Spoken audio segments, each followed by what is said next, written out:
আসসালামু আলাইকুম, welcome back to my other blog. It's me Raihan. Dear viewers, আজকে আপনাদেরকে আমি এমন একটি জায়গাতে নিয়ে আসছি, যে জায়গাটি হচ্ছে গিয়ে আপনার বেইব বিল, দরাং বরাং বিল এবং খেয়াঘাট বিলের মধ্যবর্তী একটি স্থান, এবং এই জায়গাটি দেখলে আপনারা বিস্মিত হবেন। তাই পুরো ব্লগটি আপনারা দেখতে থাকুন, এবং এই জায়গাটির বিস্তৃত সব কিছু আমি তুলে ধরছি আমার এই ব্লগে। তো আমরা ধীরে ধীরে গিয়া মানে জঙ্গলের দিকে প্রবেশ করতেছি। আর আমার সাথে রয়েছে প্রায় 6 থেকে 7 জনের একটি টিম, বিশেষ টিম, যাদের সাহায্যে আজকে আমরা পুরো জঙ্গল পরিদর্শন করব।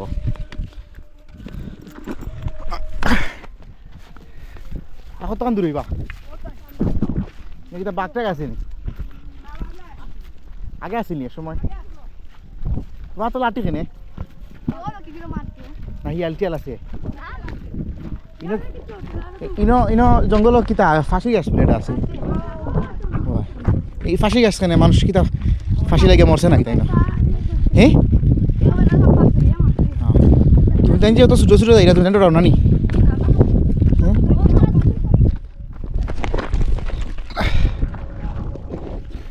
ওই দেখা আর গেম আমরা বেশি সময় বাকি না। জঙ্গলের ভিতর দেখতে পাচ্ছেন যে অনেকগুলো, এগুলো আমাদের সিলেটি ভাষায় জালিবেত বলা হয়ে থাকে, জালিবেতের গাছ। টিলাটি অনেক বিশাল।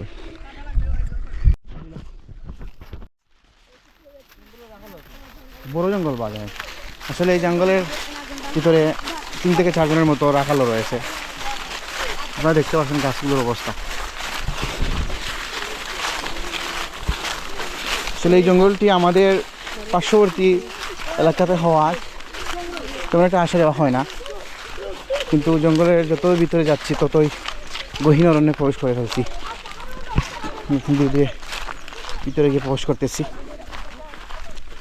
এই জঙ্গলটি বিশেষত আমাদের লতিফুরের পার্শ্ববর্তী জঙ্গল বলে পরিচিত, এবং গুরুত্রা হাওরের পাশে বাইপাসের পূর্ব দিকে অবস্থিত।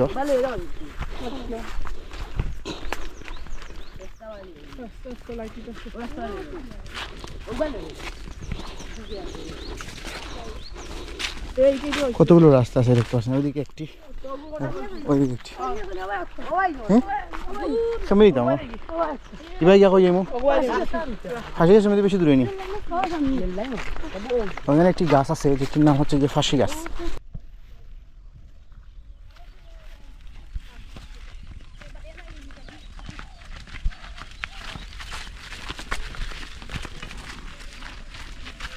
Team XYZ going on.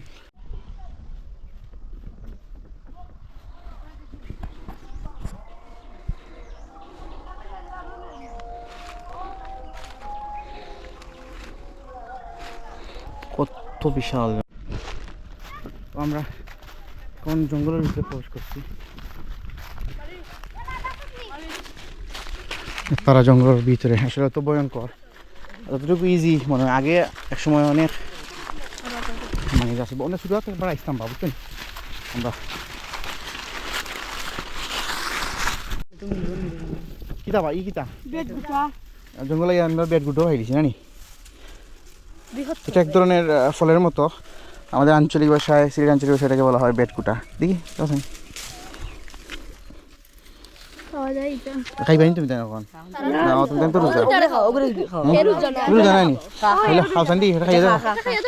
তুমি বুয়া লাল লাল দিছো বা তাড়াতাড়ি তাড়াতাড়ি খাইলাও।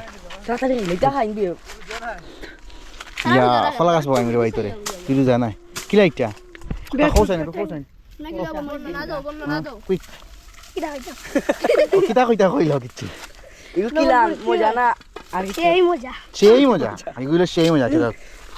জঙ্গলটি যে এত বিশাল, আমরা অল্প কিছুক্ষণের জন্য হাঁপিয়ে গেছিলাম, তার জন্য রেস্ট নিয়ে নিচ্ছি। আসলে এই জায়গাটিতে এসে আমার একটি কথা মনে পড়ে গেলো। আনুমানিক 2008 সালের দিকে হবে, আমরা 20 থেকে 25টা ফ্রেন্ড ওই জায়গাটিতে আসি সর্বপ্রথম দেখার জন্য আইনুলের মাধ্যমে, এবং আমরা এসে দেখি চতুর্দিকে পানি আর পানি, যার কারণে আমরা ওই জঙ্গলে প্রবেশ করতে পারিনি, এবং আমি একটি আইলে উঠেও পানিতে এক ধরনের তলিয়ে গিয়েছিলাম, বাট আমার বন্ধুরা এখান থেকে আমাকে সেভ করেছিল। আসলে এই দিনগুলোর কথা মনে পড়লে চোখে জল আসে। আপনারা দেখছেন পিঁপড়ের ডিম সংগ্রহ করছেন একজন ভাই মাছ ধরার জন্য। দীর্ঘ 1 ঘন্টার পথ অতিক্রম করে আপনারা দেখতে পাচ্ছেন এটা হচ্ছে গিয়ে ফাঁসির গাছ। এখানে অনেক মানুষ আত্মহত্যা করেছে, যার জন্য এটি ফাঁসির গাছ নামে পরিচিত। কত বিশাল একটি গাছ। মাছ পাইছো নি বাবাই? ফলদি মাছ পাচ্ছেন? ফলদি মাছ পাওয়া চলে। বাবা এগুলো ফাঁসি গেছে না বাবাই? কোথায় আমি ঠিক আছে জানি না তোরা দিবি কোথায় কিতা লাগে? অটো সেম অটোর মধ্যে ফাঁস লাগিয়ে আমার এটা লাগে নাম হয়েছে ফাঁসি গাছ। দুইটা ভাষী এই জঙ্গল কোন নাম করছে? এটা কি তাৎপর্য? লতিফুরের এলাকা, লতিফুরের জঙ্গল। এগুলো নয়গাঁও নয়গাঁও, সাতগাঁও সাতগাঁওর জঙ্গল। কোন সাতগাঁও? খিদিরপুর গোয়ালগাঁও, নিয়ামতপুর, তেলিরাই তেলিরাই, বুকশহর খিদিরপুর গুপশহরও নাই হয়নি, তারা ফাইলানি। বুকশহর খিদিরপুর গোয়ালগাঁও। আপনারা বুঝতে পারছেন যে প্রায় 9টি গ্রামের অধীনে এই জঙ্গলটি, 9টি গ্রাম এই জঙ্গলটিকে নিয়ন্ত্রণ করে থাকে এবং এই জঙ্গলের ভিতরে প্রায় 3 থেকে 6 জনের মতো রাখাল আছে যারা দেখাশোনা করে থাকে। এবং প্রাচীন সময়ে এই জঙ্গলে অনেকগুলো বাঘও ছিল, তারপর অনেক ধরনের পানি ছিল যা কালের বিবর্তনে হারিয়ে গেছে। আপনারা দেখতে পাচ্ছেন পুরো জঙ্গলের। তো ভিউয়ার্স, আমরা একেবারে শেষ প্রান্তে এসে পৌঁছলাম। তো যাওয়ার আগে আপনাদেরকে পুরো জায়গাটি ড্রোন শ্যুটের মাধ্যমে দেখে নিব ইনশাল্লাহ।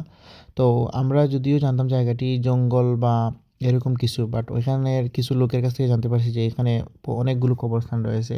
এটা এক ধরনের, এখানে পুরো জায়গাটি জঙ্গলের পাশাপাশি এখানে অনেকগুলো কবরস্থানও রয়েছে, যার জন্য ওইখানে সব কিছু নিয়ন্ত্রণ করে থাকে এই 9টি গ্রামের বাসিন্দারা। ওনাদের নিয়ন্ত্রণে এই জায়গাটি আছে এবং ওইখানে 3 থেকে 4 জন রাখালও আছে এবং এই জায়গাটি আসলে আমাদের পার্শ্ববর্তী এলাকায় অবস্থিত, যার কারণে আপনাদেরকে আমি জায়গাটি ভাবলাম একটু দেখিয়ে নিই। আপনারা দেখতে পাচ্ছেন যে পুরো জায়গাটির ড্রোন শ্যুটের মাধ্যমে পুরো ভিউ।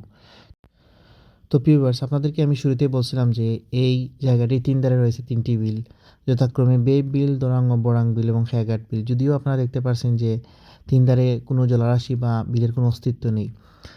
বর্তমানে গ্রীষ্মকাল চলার কারণে জায়গাগুলো শুকিয়ে যাওয়াতে বোঝা যাচ্ছে না, কিন্তু বর্ষাকালে প্রচুর পরিমাণে পানি থাকে এবং এ ভয়ঙ্কর রূপ ধারণ করে। তো ভিউয়ার্স, আজকের মতো বিদায় নিয়েছি।